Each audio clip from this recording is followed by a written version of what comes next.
Hi, Lenny. Hi, Nancy. Welcome to Season 1, Episode 15 of the Front Porch Book Club. The Front Porch Book Club is a podcast that meets twice a month. We like to dig deep into the relationship between characters and the worlds they live in. Grab your book and iced tea and join us on the Front Porch. I am so excited. Today is the day that we interview Laura Fabrycky about keys to Bonhoeffer's house, exploring the world and wisdom of Dietrich Bonhoeffer. Nancy, now you know a lot about Dietrich Bonhoeffer because you wrote a play on him that's coming out in March. That's true. But this book is so great. It is not just about Dietrich, but it's also a reflection on what Bonhoeffer's story means to her and what it means to us living in the 21st century. Laura is a writer, poet, mother of three. She is a PhD student in systematic theology at EFT Leuven in Belgium. She received a master's from Virginia Theological Seminary and her bachelor's in political sciences from Wheaton College.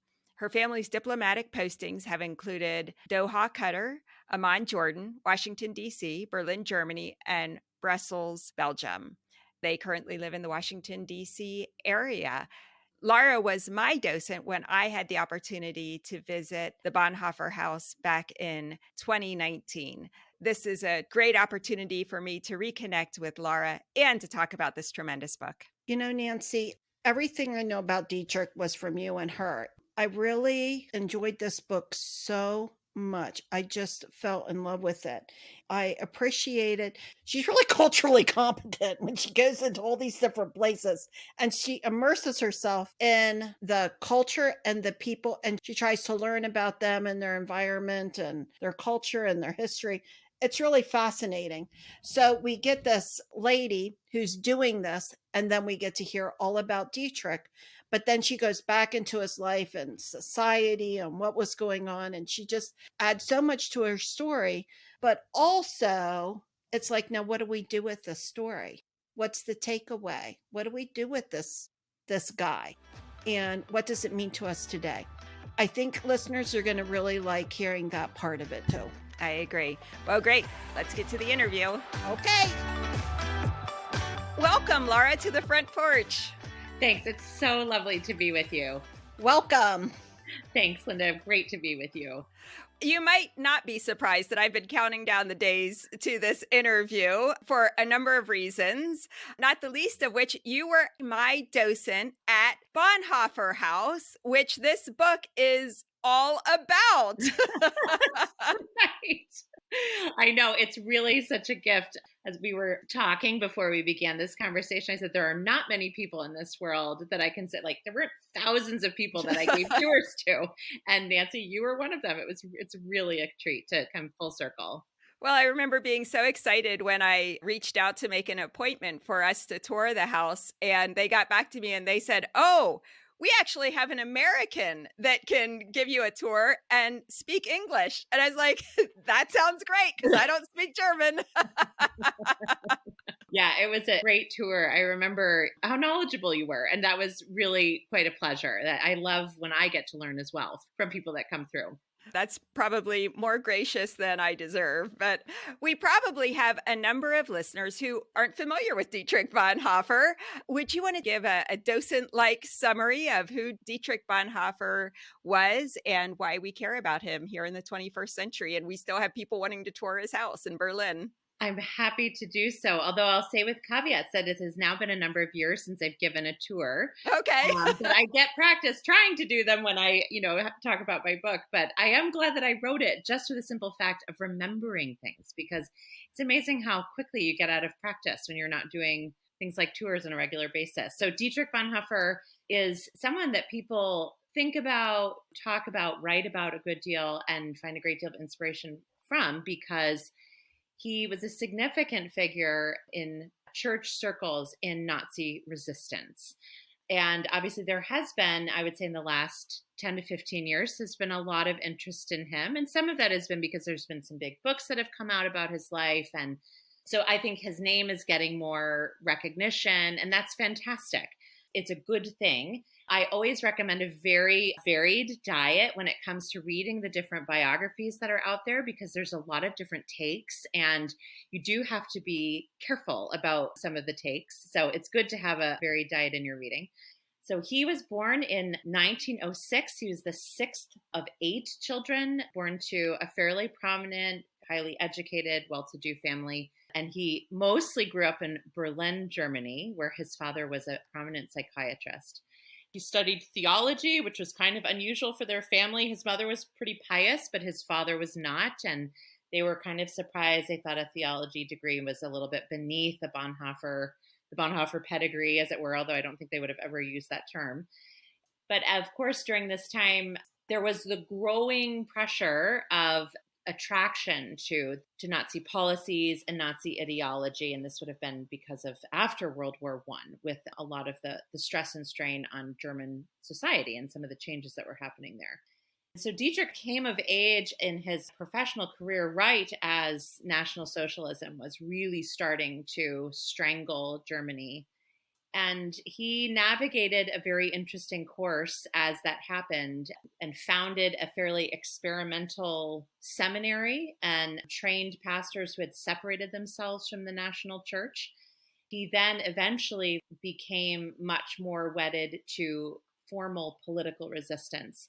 He served in some ways as almost like a diplomat for forms of the resistance, communicating with the British government about this growing resistance coup attempt to assassinate Hitler and then take over the government. It was a plot that failed, and Dietrich was eventually arrested along with many other conspirators, and he was finally, along also with many other conspirators, also put to death. And he was put to death just weeks before the Allied forces came through to put the Nazi effort down finally. What kind of keeps him in mind outside of this very dramatic and heroic story about his life is he was truly a pastor and a theologian. He wanted to have all of those things be fully lived, even though they weren't lived in a very traditional way. He was still writing and pastoring. Even as a prisoner, he was ministering to guards and to fellow prisoners and all through his life. And so it's his writings, his really, really deep writings that also keep him quite alive in circles of scholarship and in those who are interested in his life story as well. He was a really interesting human being. Really interesting book, really interesting man. Everything I know about Dietrich Bonhoeffer is from the two of you. I just want to tell you, never heard of him before Nancy's play. How did you get to Berlin? How did you get to the Bonhoeffer house? And how did you get those keys? I got to Berlin because of my husband's work. So my husband is a U.S. Foreign Service officer.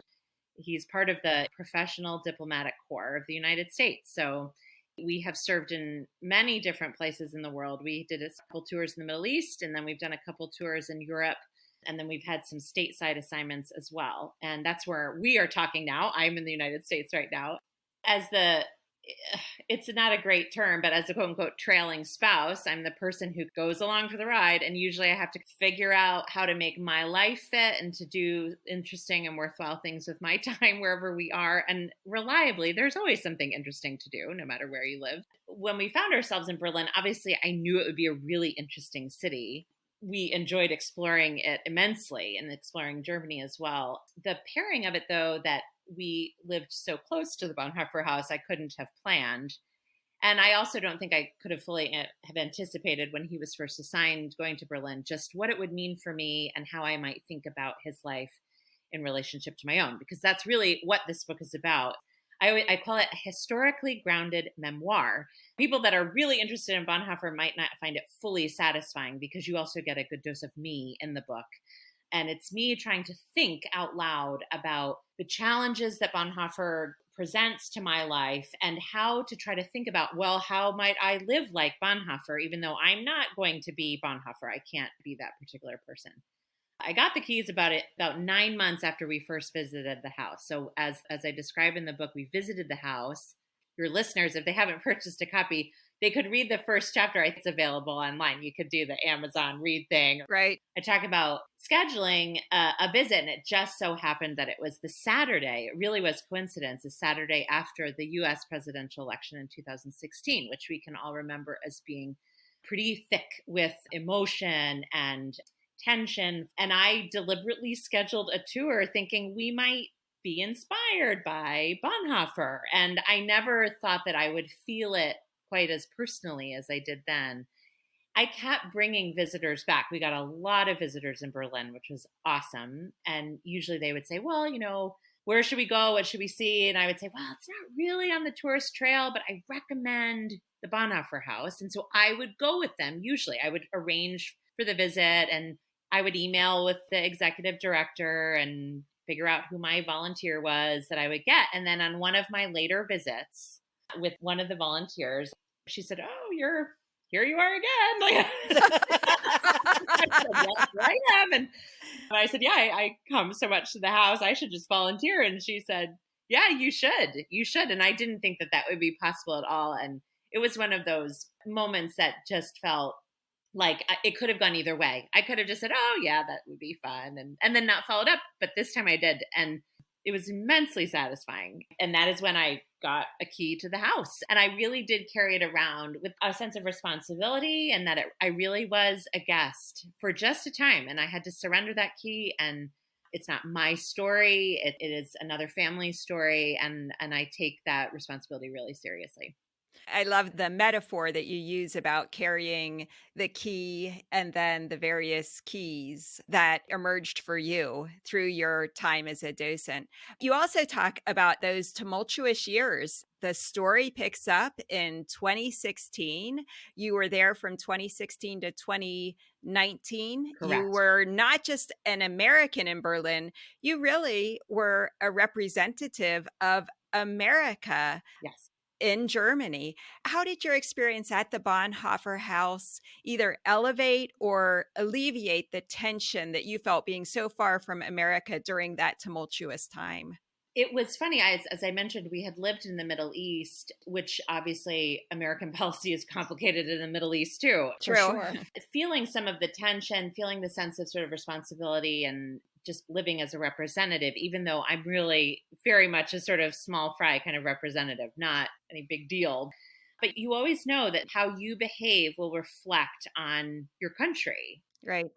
Especially for Germans, they really were startled by the results of the 2016 election. I will say I had never felt like I had ever been pitied before. And I did experience that some in Germany. Oh, interesting. Like, wow, what's going on in your country? And you all seem confused, or like something about you is cracking that we never thought would crack. Wow. Which I agreed with. I had always felt like I had lived in and carried a narrative that felt, in the main, coherent and whole and wholesome. And this was sort of the first experience that I had had of feeling as if, like, no, actually, there are some things in our national story that feel broken. And I don't think I had recognized that in the past. What helped me, particularly the witness of the Bonhoeffer family, was how important relationships are and what really sustains relationships. And I do think that our reliance on social media, either for getting information or for relating to other people, here's a sword that I think has really cut us deeply. We do need to recover some of these older forms of relationship that help us to turn the heat down. There are other places where it's good that the heat's up, and we need the heat up. We actually do need to face some of the real tensions, places that we need to actually confront injustices or to do the right thing at the right time, no matter how hard it is. I feel like the Bonhoeffer family really epitomized, imperfectly in human ways, but they epitomized what it looked like to wrestle with those kinds of questions. I gained a lot of encouragement from their life in seeing that there were varied experiences among the different members of the family. There wasn't just one form that it all had to take. And I hope you sensed it. I tried to give some attention often to people, and they typically were women, that really did a lot of things to sustain the family and that really mattered to sustaining aspects of the resistance as well. Right. Because a lot of times in official histories, those kinds of things aren't usually reckoned with. But giving credit for Dietrich's mother's robust commitment to singing and inviting neighbors in to sing together, I think that mattered in his life. And I think that shows up in how he formed his seminary. And I think it showed up in how he appreciated African-American spirituals in the United States and how those came to really nourish and sustain the resistance. I think in any times of national or civic struggle, we tend to want to look for official, political, or military answers, but sometimes the things that we really need to cultivate are much smaller and much more practical, and also things that might put us into contact with joy and not necessarily with despair. Those are all the things that I took from that house, from the witness of the house. One of the interesting characters that I'm glad that you did bring in was his grandmother. Yes. Yeah. I am telling you, that was probably my favorite part of this book, was learning about her influence, her upbringing, and how that affected Dietrich. And then Nancy's play, right from the beginning, one of the things I said to her first when reading the first draft was, these amazing women in his life they're like, I don't know. I mean, that's just like these great women who are surrounding him and their influence on him. It's just amazing to me. So thank you for including that. What do you want to say about her? I loved her. You're so welcome. And yeah, no, it's true. And it's definitely part of the Bonhoeffer story.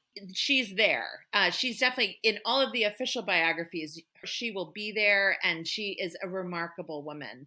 Dietrich gave what was an incredible eulogy when she passed away that really paid her the honor that she was due, the significance of her life and his.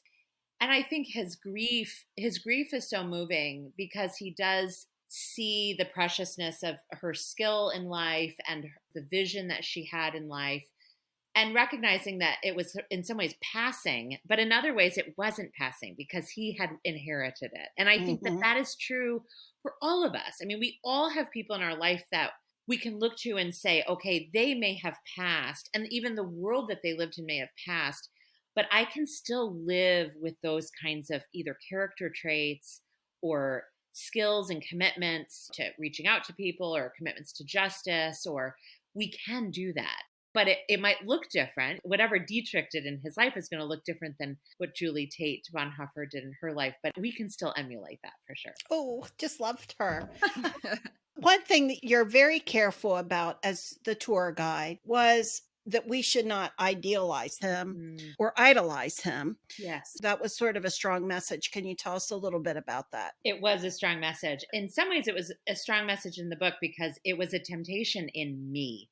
I can get very inspired by people, and I very quickly put them on pedestals in my mind. And then when they fail me and my expectations, I'm devastated. It was a regular discipline for me to realize, look, these were people living in a really complicated time. We are too. And I am looking around maybe for heroes or for exemplars of what it means to live a good and worthy life, to live a Christian life, to live a life lived well with neighbors. And mostly I feel like I wake up into failure. And I'll think a lot of other people wake up into a sense of failure as well. Like, how can I live heroically or well? I'm just me.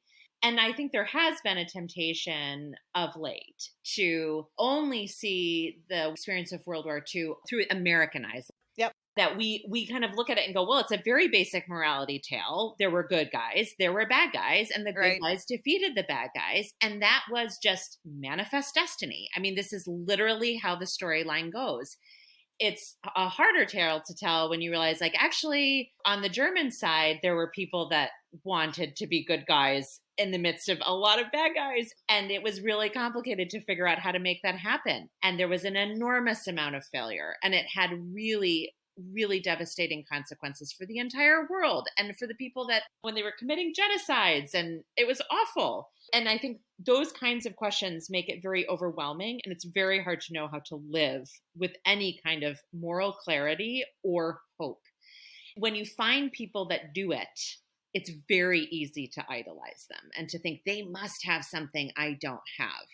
I was constantly trying to both self-interrogate what I was doing with Bonhoeffer in my mind as I learned about him, but then also to cast a story that was hopeful and inspiring without making it false.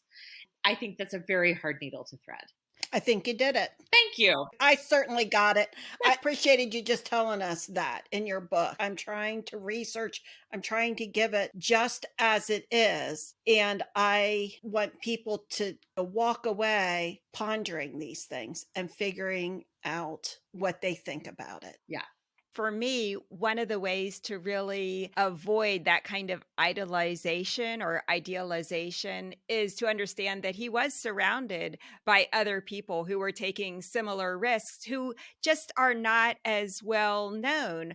This was not just a story of one man and his sole resistance against the Germans. He was a part of a family, he was a part of a network. There are many unknown people who were also part of that. His story is one that has been raised up, but he certainly was not alone in some of the heroic activities that he was involved in.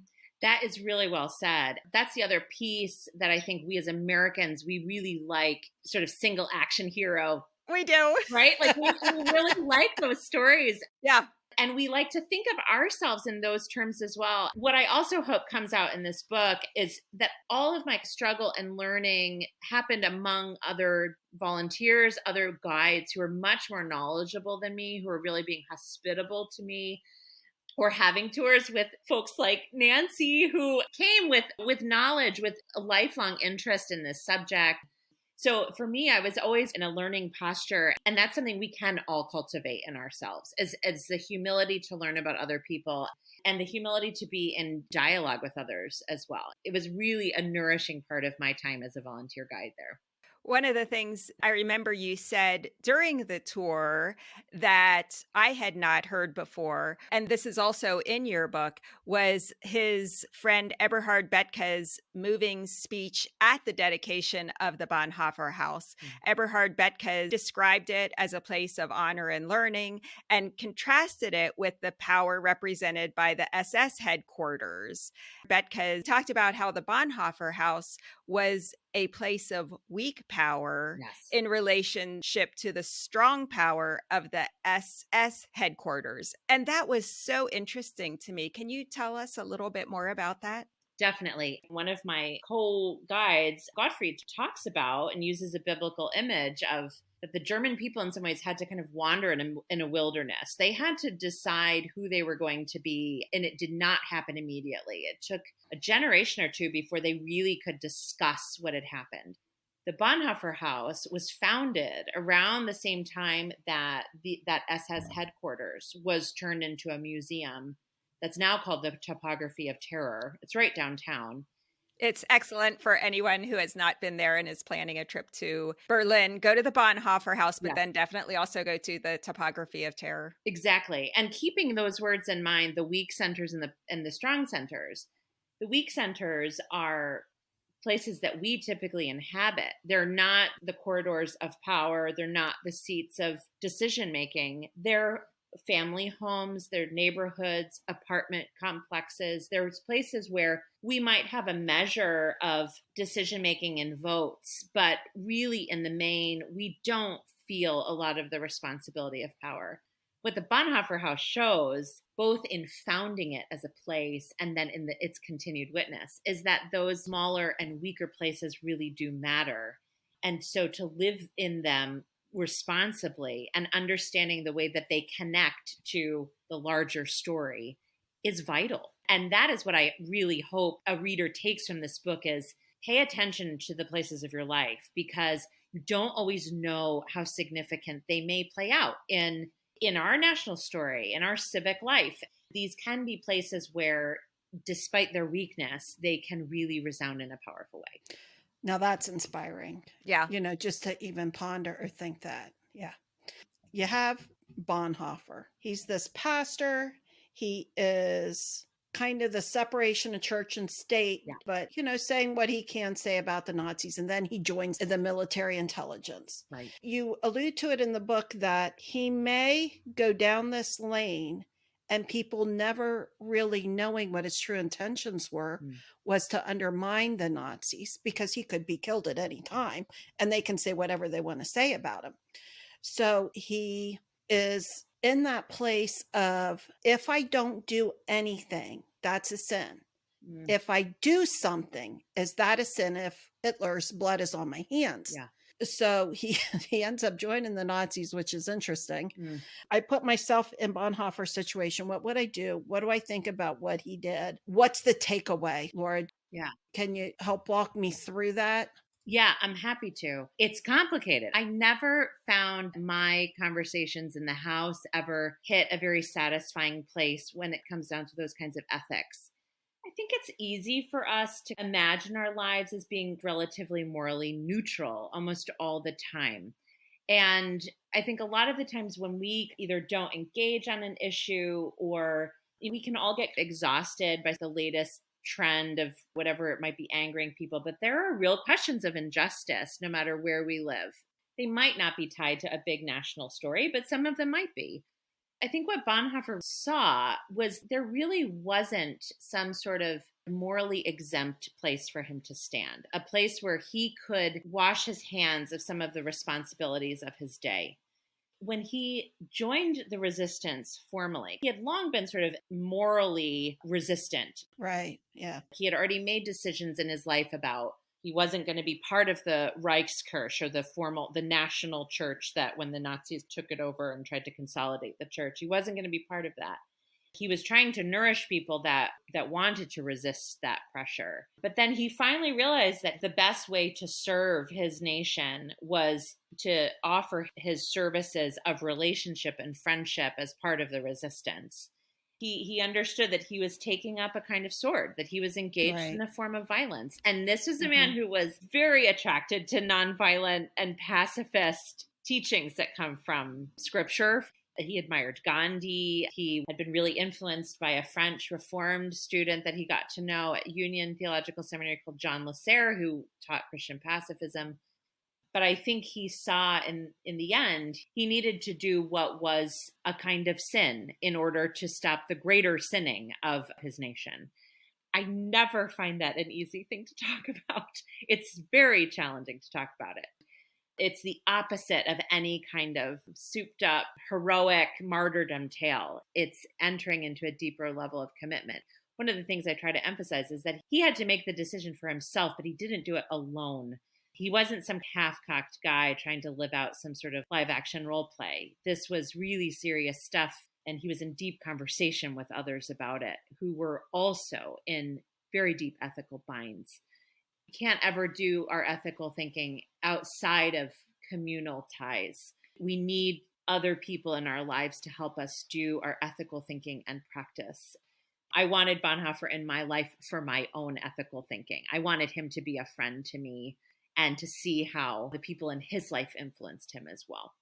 It's beautiful. It really is.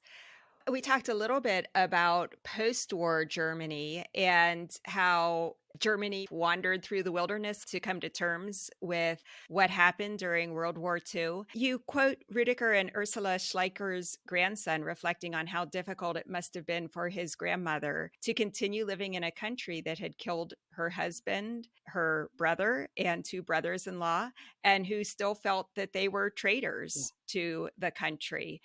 For me, this made me think a lot about reconciliation and how does a country come to terms with its past? And I'm not just talking about Germany. The United States certainly has things to come to terms with in our past, the injustices that we have been involved in. We've had atrocities against Native Americans, poor treatment of immigrants, slavery, of course, one of our huge injustices. Tell us a little bit about your thoughts about the role of countries in reconciliation, in coming to terms with these issues. I also ask this in light of the opportunity I had just a couple weeks ago to meet with some visitors from Germany who were on a visit to Lincoln through a State Department program.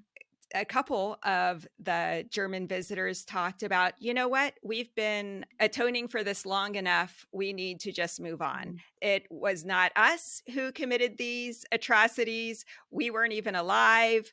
We just need to move on as a country.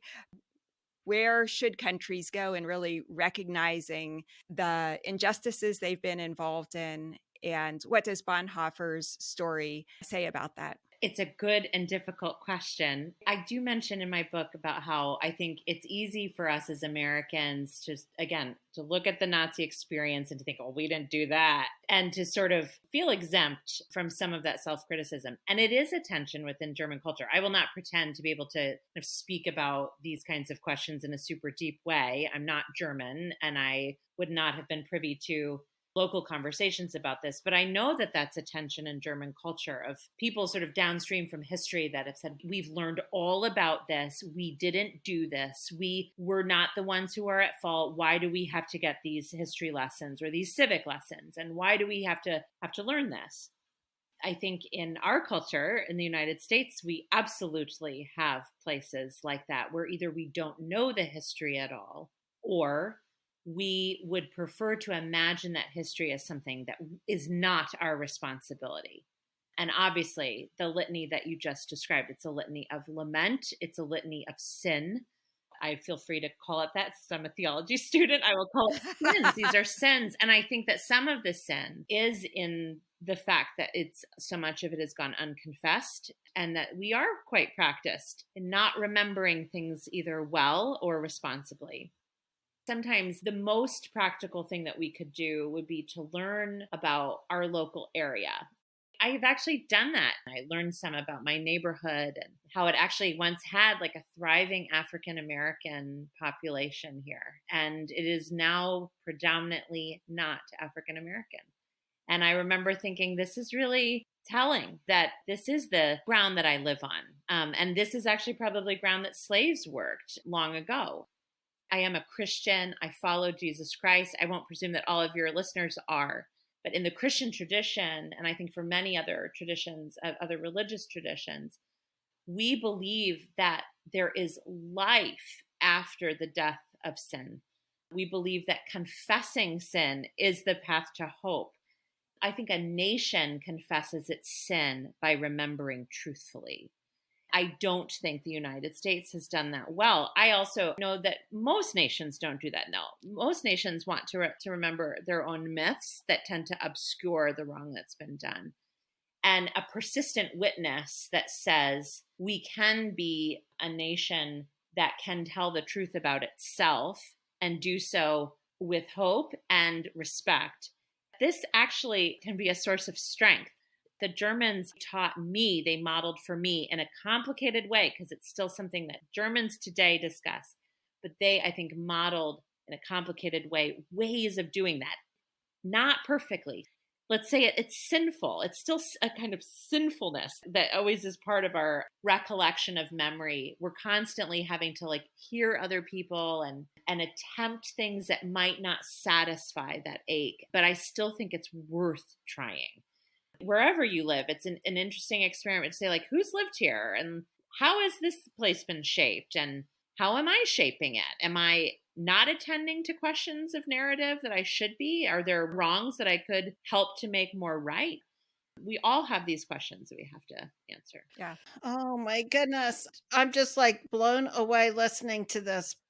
That is a beautiful place to conclude our interview. Very inspirational. I love what we've dug into today. So many great things that Bonhoeffer's story still speaks to us directly today. So where can people best stay in touch with what you're up to, Laura? I would love, if any listener would like to drop me a line, I'd love to hear from them. My website is laurafabrycky.com, and I'm sure you'll have that listed on your website. I will. It is not an easy spelling, but I have a contact page there. It comes right to me, and I will gladly respond. So I'd love to hear from people there. I am on social media. You can find me on Twitter. I have become a lot less active there, but I'm LM Fabrycky on Twitter. Excellent. And what are you working on? Any exciting activities or projects that you're working on right now you'd like to tell our listeners about?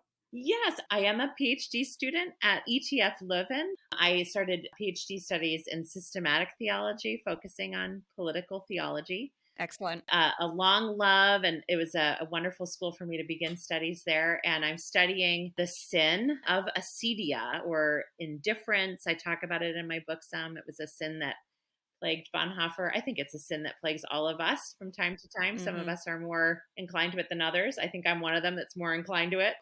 I'm looking at questions of indifference in civic and national life. So understanding this sin in a national political understanding. And so I'm researching that and then doing day-to-day life. I have 3 children and busy kids, and we're getting our feet back under us, living back here in the United States. And I love hearing from people that have grappled with my book or are interested in other things. I have other book projects I would love to tackle as well, and I write poetry. And That's right. You have a poetry book, and we'll add a link to that book of poems as well. Very kind of you. Yes, it's called Give Me the Word, and it's a collection of about 15 years of very quiet, private poetry writing. And so if there's any poets listening, I encourage you to keep writing, no matter what. Oh, I'm going to look into that. I think that sounds lovely. Thank you. Laura, thank you so much. Thank you for taking me to Germany and helping me to learn a lot about something that I've been contemplating myself for a long time. And I continue to grapple with Dietrich and what he did and who he was. It's a great book. I thank you so much for stopping by. I really, really liked this book a lot. Thank you so much, Linda and Nancy. And I will say, as the Front Porch Book Club, it's a weak center, but you have no idea how powerful it could be. Oh, yes, we are, Nancy. We're a weak center. A weak center. I love it. That's right. Front porches are places of real importance. Thank you. Well, thanks so much, Laura. Also, it's great to see you again 2 years later. And thank you for this book. It's been tremendous having you on the front porch and getting a chance to see you again. Thanks so much, Nancy. I really appreciate it. Thank you. All right. Bye-bye. Bye-bye. Wow, Lenny, I love that interview. Oh my goodness, me too. I think she's so great. She really is. I just love how she, both in the book, but also in this interview, Laura was so challenging, always bringing us back to this is not just a historical person that we can learn about, but here are the ways his model challenges us and how we can't exempt ourselves from making ethical choices about the way we interact in our world. Lots to ponder, lots to think about. Love her energy, love her optimism. Instead of walking away depressed about, like she calls it, sin. Yeah. She does believe in redemption and moving forward and atonement. And thank you for sharing that, because those are strong messages we all need to hear. Well, next month, our November book is Good Girls, Good Food, Good Fun. The story of the USO hostesses during World War II by Dr. Megan Winchell. Isn't that what we're all about? I mean, good girls, good fun, good food. I started reading it, haven't gotten too deep into it, but I'm looking forward to reading it. Yeah, I think this will be a great counterpoint to our Bonhoeffer book that was based in Berlin, Germany. Now, here we are, still in World War II, but we're looking at the USO. You can get in touch with us by going to our website at frontporchbookclub.com. And you can also subscribe to our newsletter. If you sign up, you'll get a monthly newsletter from us with updates and stories about what we're up to and what's coming up on the podcast. Our episodes come out twice a month on the first and third Wednesdays. If you like our show, be sure to leave a review. We will see you next time, Nance. Sounds good, Lenny. Take care. Bye-bye. Bye-bye.